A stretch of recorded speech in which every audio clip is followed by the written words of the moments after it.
ఏవండోయ్! Sunday రోజు మా అక్క వాళ్ళ ఇంటికెళ్తే సరదాగా సాయంత్రం పూట మా పెద్దనాన్నగారు తోటలోకి తీసుకెళ్లారు.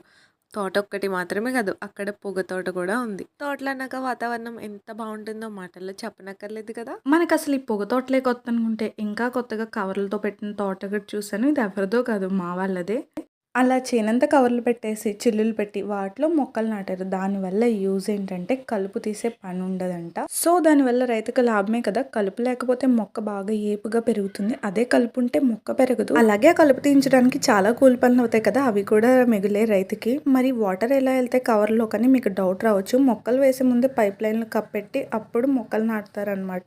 సో, ప్రాబ్లమ్ ఏమి ఉండదు. నార్మల్ తోటకు కూడా అంతే. మీరు ఇక్కడ చూడొచ్చు ఎలా ఉందో. పొగ తోటకి పెద్దగా తడితో పని ఉండదు. కొన్ని వాటర్ అయితే సరిపోతాయి. సో, ఆ ప్లాస్టిక్ పైప్స్‌కి చిల్లులు పెడితే ఆ చిల్లుల ద్వారా వచ్చే వాటర్ వాటికి సరిపోతాయి. దీన్ని బిందు సేద్య పద్ధతి అని అంటారు.